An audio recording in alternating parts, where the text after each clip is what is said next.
Hello guys, welcome back to my channel. I'm your girl that you pray, and today I'll be doing a video. It's actually a different type of video, and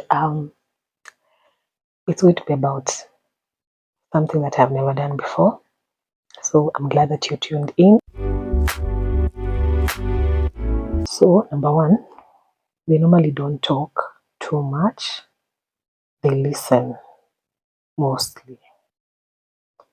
Have you ever met a guy and they just want to talk about themselves? Okay, it's normal. Everybody wants to talk about themselves, because they're not giving you a chance to talk. They want to dominate all the conversations. That is actually a very, very, very big way of identifying somebody who is not high quality, even if they're a man. Somebody who's not high quality. They want to talk about themselves 24/7, and it's such a turn off. Mostly they listen, and when you interact with them, you will feel like this person really wants to listen to what I have to say. They will be attentive, and they will not just respond. Like, they will not give you time to talk just to respond later. Like, there's a difference between listening and actively listening. This type of people who are high quality, they listen with intent, and they concentrate what you're saying, and they ask follow-up questions. You can genuinely feel that they are concerned. Number two, just watch how he treats someone. He's like a good high quality person. Guys, a high quality person is always nice to everyone.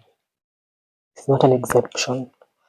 They have to be nice to literally everyone,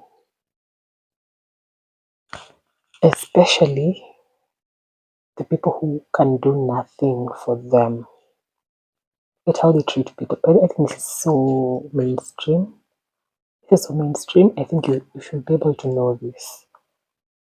I don't know, but lately I've been mingling with people and I've been like, damn, like, where are the good people at? Where? But then it's very easy to recognize somebody who's high quality. These guys, just watch. These guys, if this person only treats you nice, I'ma treat somebody nice when they want something from that person, from like somebody else. That's a tell sign that this person is not high quality and is not a good person in general. Because the only nice one is convenient for them.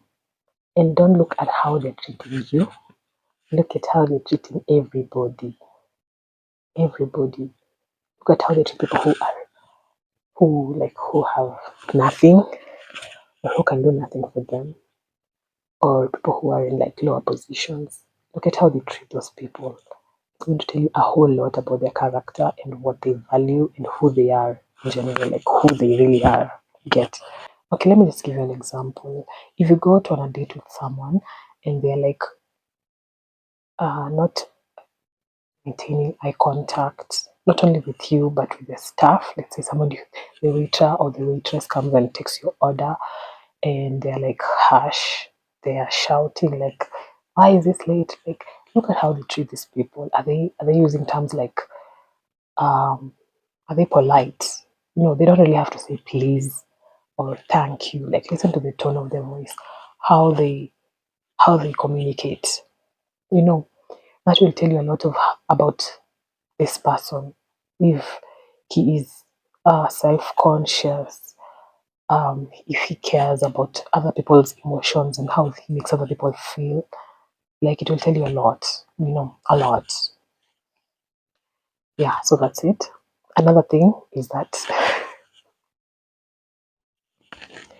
another thing, okay, this is number three now.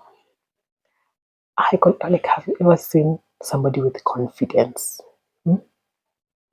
And I'm not saying this type of confidence where you're like bragging, not like you just literally, there's a negative vibe coming out of you, like of boastful, like I'm better than you, like I'm just, it's all me in the world. No, that's not what I mean. A high quality person, specifically a man, exudes confidence just in how they walk, how they talk, and they're not there's such a thing as negative confidence. Like,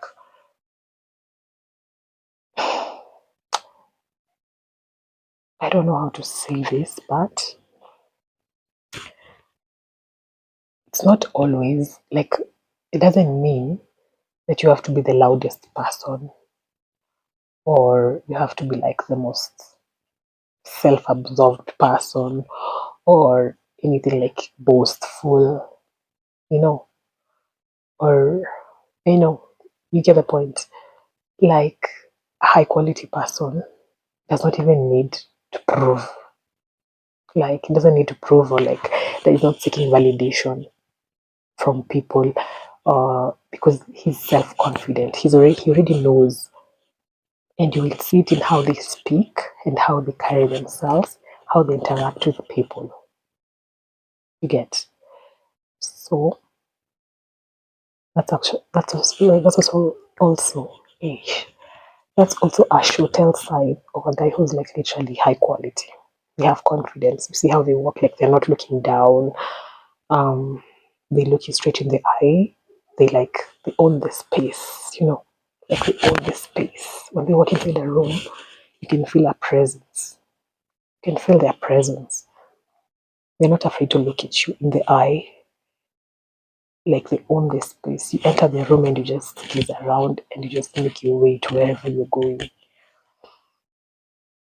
And actually, this type of people are very easy to spot because this energy is rare. By the way, this energy is not out there. Most people just like, they're self-absorbed and they call it confidence, or they call it high quality, and it's not it. It's not it. Even based on psychology, by the way, confident people who are like high quality, they don't feel a need to prove anything. They don't. They literally don't. I wouldn't say they're overly quiet, but they speak when it's necessary. And they're so composed.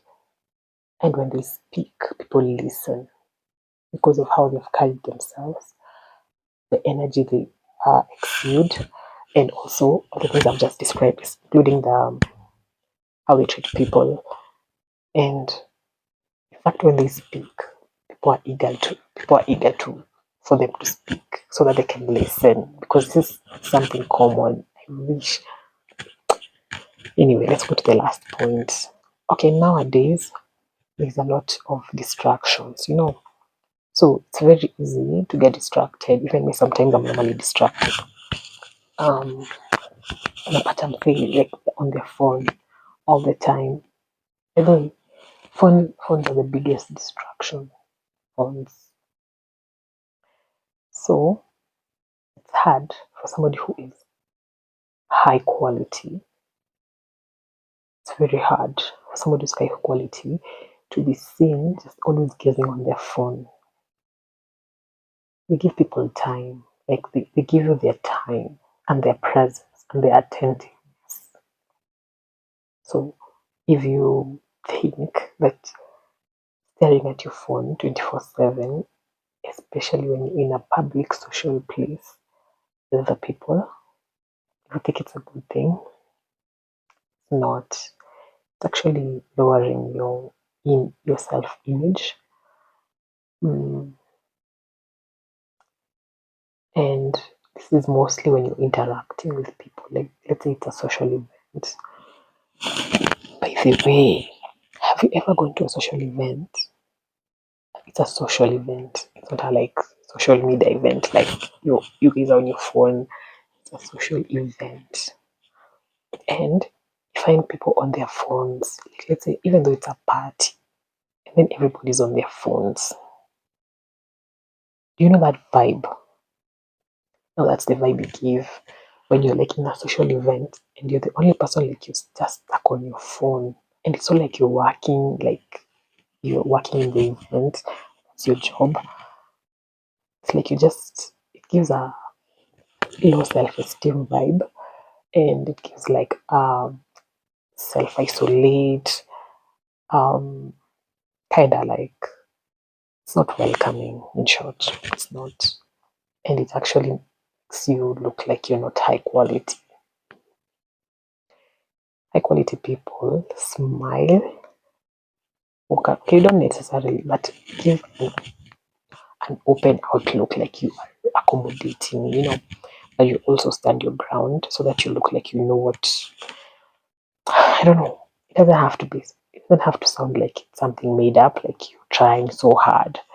But you can nurture the skill to always be self-aware. Eventually it will grow on you and it will just come out of your personality. Yeah. The key here is to nurture it, not to fake. You can start by just making small adjustments. Maybe if you normally spend most of your time on your phone when you're in public, you can try to reduce that to a bit less. Small incremental steps, maybe engage somebody in a conversation, practice how you can maybe um, make a better impression and maybe leave them feeling better than how you left them. And it doesn't have to be like you're trying so hard. No, it doesn't have to be like that. And even when you're talking to someone, remember, just give them this time, just remember. This is something you have to remind yourself because I understand people like to talk about themselves. It's normal. Like clearly you're a person and you want the attention of like talking about yourself and people listening to you. But the other person is a person too, and if you feel that way about yourself, it is also fair to think about the other person's feelings. Um, of course, there's no relationship that can go anywhere, even though it's friendship, even at work or what. If one person keeps like overly speaking about themselves without giving the other person a chance to listen to them, and it doesn't have to be like a paperwork, the way you like, okay, now I've spoken about myself, now what about you? People can sense the energy behind it. It's not something you can pretend and people would not notice. You know, you can't fake energy. So like try to be more invested in other people's business, but don't be so overly like nosy, you can just ask questions with a little pinch of like boundaries, depending on how open you guys are. So basically, that's what I have noticed when it comes to guys. And let me tell you something. People notice when you are not self-confident, when you are insecure, and when you are, I don't know, it's sensitive, you're defensive. Yeah, defensive. Too defensive, it just comes out negative. Like you just look like, oh my gosh, this guy. I'm just here. Let's say, um, maybe you've managed to actually start a conversation with someone, or you're having a conversation with someone. It doesn't have to be started by you. Then they're making something, they're giving a story about themselves, and you start to feel like it's you, and you start being defensive about the whole idea. It's such a negative vibe, and it also shows that you're just listening to like just respond, not listening to listen and be present and give them a listening ear.